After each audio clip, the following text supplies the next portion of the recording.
വിട്ടുമാറാത്ത കഴുത്തുവേദന, നടുവേദന, ഡിസ്ക് സംബന്ധമായ രോഗങ്ങൾ, നട്ടെല്ലിന്റെ ഒടിവുകൾ എല്ലാത്തിനും പരിഹാരം. എൻഡോസ്കോപ്പിക് നട്ടെല്ല് ശസ്ത്രക്രിയ. ABC orthopaedic hospital, Manjeri. ലളിതമായ മാസത്തവണകളിലൂടെ സ്വർണം സ്വന്തമാക്കാൻ അനുപമ സ്വർണ്ണനിധി 2023 ഇന്ന് തന്നെ അംഗമാകൂ. Anupama gold gallery, gold and diamond, Edavanna, Thiruvali. ഇൻസ്റ്റഗ്രാമിൽ ലൈവ് വീഡിയോയിൽ വന്ന ശേഷം യുവാവ് ആത്മഹത്യ ചെയ്ത സംഭവത്തിൽ പോലീസിനും പരാതിക്കാർക്കുമെതിരെ മരിച്ച യുവാവിന്റെ കുടുംബം നീതി ലഭിക്കും വരെ പരാതിയുമായി മുന്നോട്ടു പോകുമെന്നും മരണത്തിന് ഉത്തരവാദികളായവർക്കെതിരെ കർശന നടപടി സ്വീകരിക്കണമെന്നും മാതാപിതാക്കൾ ആവശ്യപ്പെട്ടു. നിലമ്പൂർ മുക്കട്ട അയ്യാർപൊയിൽ തൈക്കാടൻ അബ്ദു ഫാത്തിമ ദമ്പതികളുടെ മകൻ മുഹമ്മദ് ജാസിദാണ് കഴിഞ്ഞ ദിവസം രാത്രി തൂങ്ങി മരിച്ചിരുന്നത്. മകന്റെ മരണത്തിന് ഉത്തരവാദിയായി വീഡിയോയിൽ പറയുന്നവർക്കെതിരെ നിയമ നടപടി സ്വീകരിക്കണമെന്ന് കുടുംബം ആവശ്യപ്പെട്ടു. പോലീസുകാർ ഉൾപ്പെടെ നിലമ്പൂരിലെ 4 പേരെ കുറിച്ചാണ് വീഡിയോയിൽ പരാമർശിക്കുന്നത്.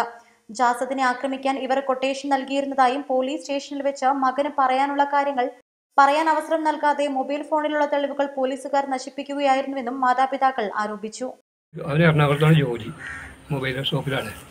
അപ്പോൾ എന്നോട് പറഞ്ഞു, ഇപ്പോൾ ഒന്നിക്കും എനിക്ക് എറണാകുളത്ത് പോകണം, അല്ലെങ്കിൽ എനിക്കൊരു ടിക്കറ്റ് എടുത്ത് തരണം, എനിക്ക് പല പ്രശ്നങ്ങളുണ്ട്. അപ്പോൾ എന്താണ് എനിക്ക് പ്രശ്നം എന്ന് ചോദിച്ചാൽ, പോലെ തന്നെ ഈ വെള്ളിയാഴ്ച ഈ ആത്മഹത്യയുടെ തലേന്ന് വെള്ളിയാഴ്ച പോലീസുകാർ അവിടെ കൊണ്ടുപോയാണ്ട് അവളെ അമ്മയും വന്ന് കേസ് കൊടുത്തിട്ട് പോലീസുകാർ അവനെ 2 പോലീസുകാർ അവൻ പറയുന്നതും കേൾക്കുന്നില്ല എന്നാണ്. അവർ പറയുന്നത് മാത്രം കേട്ടുകൊണ്ട് അവൻ്റെ ഫോണിൽ മുഴുവൻ ഡിലീറ്റ് ചെയ്ത് കളഞ്ഞ്.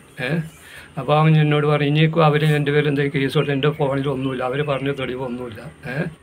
അവൾ പിന്നെ അവളെ അമ്മ ചന്തക്കുന്നിൽ ആർക്കും ഒരു കൊട്ടേഷൻ കൊടുത്തിട്ടുണ്ട് അവൻ്റെ കയ്യും കാലും ഓടിക്കാൻ പൈസ കൊടുത്തുകൊണ്ട്. അപ്പോൾ അവനിപ്പോൾ ഏതൊരു ഒരാളെ പള്ളക്ക് കത്തി കുത്തിയിട്ട് ഇപ്പോൾ കേസിൽ ഇറങ്ങിയ ആളാണ്. ഇനിയിപ്പോൾ അടുത്തത് ഞാനാണ്, എന്നെ എന്തെങ്കിലും ചെയ്യും. അതുകൊണ്ട് എനിക്ക്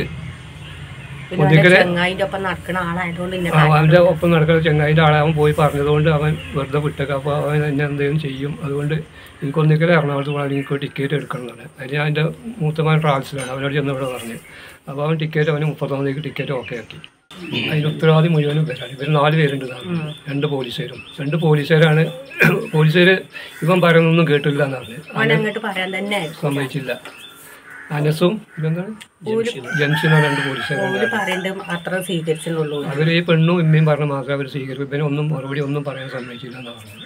പിന്നെ എൻ്റെ ഫ്രണ്ട്സൊക്കെ പിന്നെ ഓൻ്റെ ഫോട്ടം വെച്ചിങ്ങാണ്ട് ഓരോരോ വേണ്ടാത്തതൊക്കെ വിട്ടൊക്കെ പെടുന്നു. അപ്പോൾ ഓൻ പറഞ്ഞാൽ എൻ്റെ ഫോട്ടോ ഇതിലുണ്ട്, ഇച്ചും അങ്ങനെ കാട്ടാൻ പറ്റും. ഓൻ കാട്ടൊന്നുമില്ല, ഇച്ചും അങ്ങനെ കാട്ടാൻ പറ്റും എന്നെ കൊണ്ട്. ജിന്നെ കൊണ്ട് അങ്ങനെ വിട്ടില്ല, അപ്പോൾ അതുകൊണ്ട് ഇച്ചും അങ്ങനെ കാട്ടാൻ പറ്റുമെന്ന് ഓളോട് പറഞ്ഞെന്ന് പറഞ്ഞു. ഇനി ഇവിടുന്ന് പോയിൻ്റെ ദിവസം ഓനെ എന്തെങ്കിലും ഭീഷണിപ്പെടുത്തിക്കണോ ഇല്ലയെന്ന് ഞങ്ങൾക്കറിയില്ല. ഓ ഉറങ്ങാൻ പോയിൻ്റെ ദിവസം 11 ഇരിക്കണോ ഇവിടുന്ന് ഈ വീട്ടിൽ നിന്നാണ് പോയപ്പോൾ ഞങ്ങൾ നിൽക്കുന്ന വീട്ടിലേക്ക്. അതിൻ്റെ ദിവസമാണ് ഓന് പിന്നെ ഫ്രണ്ട്സാക്കൊക്കെ എല്ലാ കുടുംബത്തിനും കൂട്ടത്തിക്കൊക്കെ വിട്ടേക്കുന്നത്. ഫ്രണ്ട്സാക്കൊക്കെ അതിൻ്റെ ദിവസമാണ് ഓന് ഇത് ചെയ്തേക്കേണ്ടത്.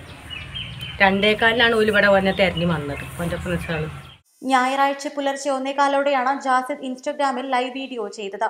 വീഡിയോ കണ്ട സുഹൃത്തുക്കൾ 1 മണിക്കൂറിനകം വീട്ടിലെത്തി വീട്ടുകാരെ വിവരം അറിയിച്ചു. വീട്ടുകാരും സുഹൃത്തുക്കളും നടത്തിയ തെരച്ചിലിൽ വീടിന്റെ ടെറസിലെ കമ്പിയിൽ ജാസിദിനെ തൂങ്ങിയ നിലയിൽ കണ്ടെത്തുകയായിരുന്നു. തുടർന്ന് നിലമ്പൂർ ജില്ലാ ആശുപത്രിയിൽ എത്തിച്ചെങ്കിലും മരണം സംഭവിച്ചിരുന്നു. 6 മാസമായി എറണാകുളത്ത് മൊബൈൽ ഷോപ്പിൽ ജോലി ചെയ്തു വരികയായിരുന്നു ജാസിദ്. ഈ മാസം 31-ന് സൗദിയിലേക്ക് പോകാനിരിക്കെയാണ് ആത്മഹത്യ ചെയ്തത്. പ്രണയവുമായി ബന്ധപ്പെട്ടുണ്ടായ ഭീഷണിയും ഇക്കാര്യത്തിൽ പോലീസ് നിരന്തരം സ്റ്റേഷനിലേക്ക് വിളിച്ചു വരുത്തിയതായും തനിക്ക് പറയാനുള്ളത് പോലീസ് കേൾക്കാൻ തയ്യാറായില്ലെന്നുമാണ് വീഡിയോയിൽ പറയുന്നത്. നിലമ്പൂരിലെ 4 പേരാണ് തന്റെ മരണത്തിന് കാരണമെന്ന് പറഞ്ഞ് ഇവരുടെ ഫോട്ടോ സഹിതം വീഡിയോയിൽ കാണിച്ചാണ് ജാസിദ് തൂങ്ങി മരിച്ചത്. മരണവുമായി ബന്ധപ്പെട്ട് പിതാവും സഹോദരങ്ങളും നിലമ്പൂർ പോലീസിൽ പരാതി നൽകിയിട്ടുണ്ട്. East live, Nilambur. ഇനി അഭിമാനത്തോടൊപ്പം ആത്മവിശ്വാസവും മികവാർന്ന സേവനങ്ങൾ കൊണ്ട് ഓരോ ആഘോഷവും ധന്യമാക്കി. ലനോറ, പാണ്ടിക്കാട് റോഡ്, വണ്ടൂർ.